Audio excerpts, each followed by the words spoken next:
Ya. Hanya tokoh aja wibawanya sehingga orang-orang guru-guru sungkan. Tapi kalau soal ilmu fikih, ketok iki. Panji Gumilang, seujung koko.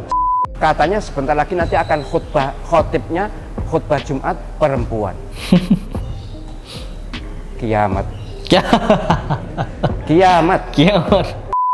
A'udzubillahi minasyaitonirrajim. Bismillahirrahmanirrahim. Teman-teman, di video ini saya ingin melanjutkan pembahasan mengenai Al-Zaitun lagi, dimana kemarin saya dihubungi oleh beberapa orang, oleh beberapa netizen yang memiliki kepentingan untuk menyuarakan dan membawa ini ke ranah yang lebih serius lagi. Kita juga akan update mengenai beberapa hal yang sangat penting. Karena apa? Ini adalah kemaslahatan umat, ini adalah sesuatu yang berbau jamak, yang dimana ini kalau kita mendiamkan banyak orang muslim, banyak saudara-saudara kita yang akan dibuat salah pemahamannya ketika kita diam dan tidak melakukan apa-apa. Semakin hari semakin banyak para ulama yang angkat suara mengenai Al-Zaitun ini, dan di video ini ada salah satu ulama yaitu Kiai Haji Ahmad Zahro yang juga memberikan tanggapan beliau. Katanya dia lebih baik tidak sholat daripada ikut sholat yang seperti ini. Coba kita dengarkan secara bersama seperti apa pernyataan dari Kiai Haji Ahmad Zahro ini. Namanya ini, tapi saya tidak enak. Besar, terkenal. Ini sholat id jarang-jarang, dan wanita di depan. Ada satu wanita di depan. Tahu kan pondoknya? Nggak usah saya sebut Imam Perkoro ya. Iya. Bagaimana tanggapan Ustadz? Tanggapan apanya? Nggak, sholat itu lebih baik daripada sholat macam ini. Sekali lagi, keren. Tidak sholat id lebih baik daripada sholat id dengan cara ini. Ya. Mengapa? Nek gak sholat id gak diperkarani. Tapi nek sholat id dengan cara ini jelas rame. Betul. Di sosial media. Betul. Pro kontra.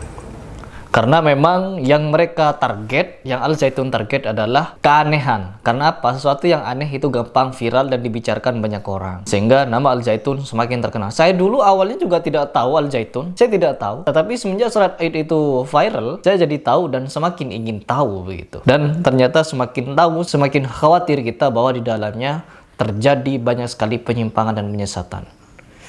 Satu, sudah tidak COVID kok jarang-jarang softnya. Wong COVID saja kita tidak jarang-jarang kok.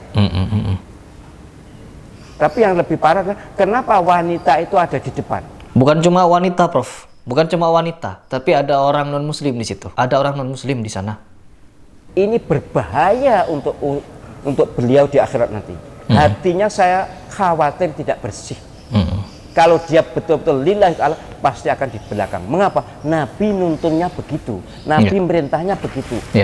Ajaran dari Nabi begitu.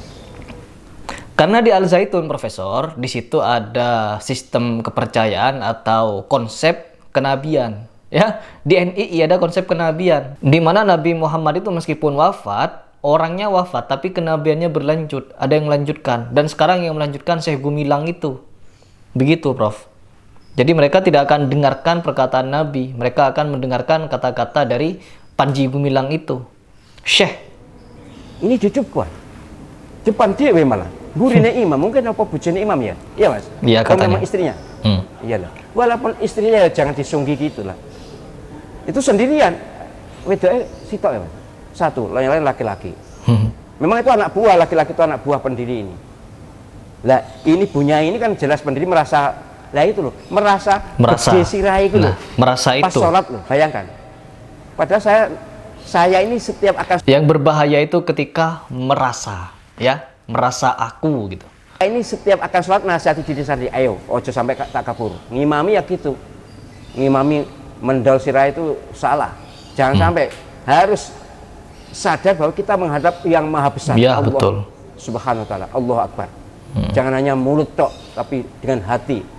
Kalau Panji Gumilang kan paling merasa dia amat beramat terhormat, ya, bukan yang terhormat lagi, dia amat beramat terhormat katanya. Dia sendiri mengaku syekh, profesor, doktor, kiai. Panji Gumilang yang terhormat, yang amat-amat berhormat.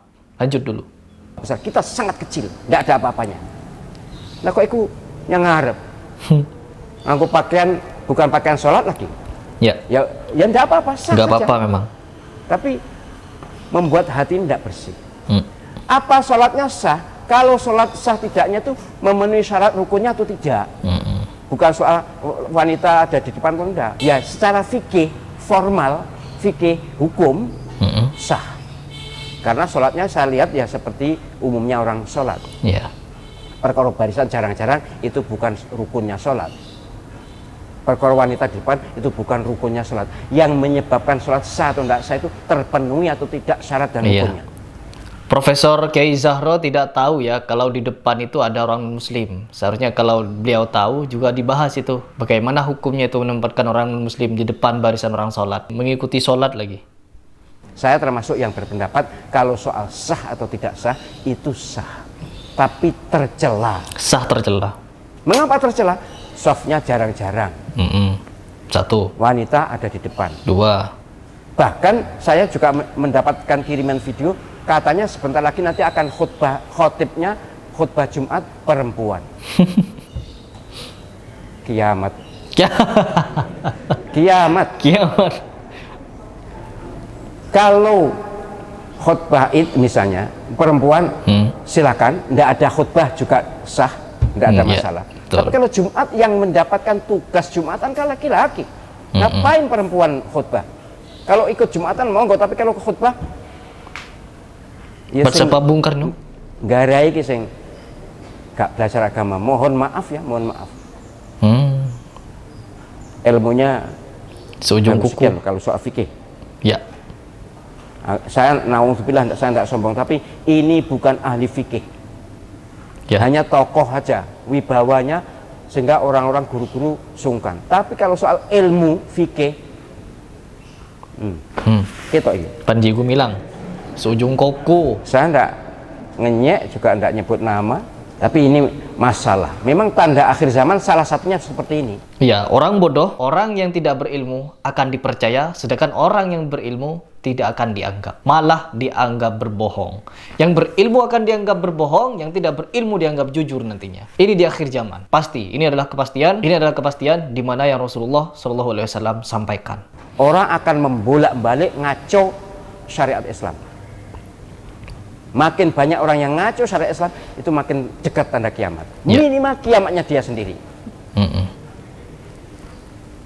Jadi saya sangat menyesalkan ada pesantren yang mengajarkan aneh-aneh kayak begitu itu.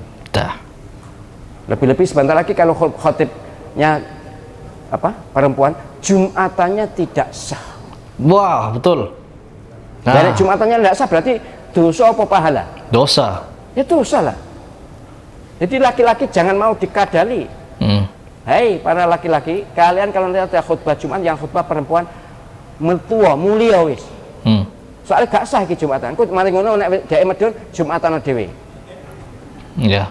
Soalnya ini ajaran agama yang satu tidak ada contohnya, dua sepakat ijma ulama semuanya bahwa khotib itu harus laki-laki. Khotib Jumat loh ya. Kalau khotib selain Jumat memang tidak ada dalam kitab perempuan. Tidak ada, tapi andai kata ada ya sebenek wani deh. Tapi kalau Jumat tidak bisa. Tidak bisa. Wong perempuan tidak wajib Jumatan.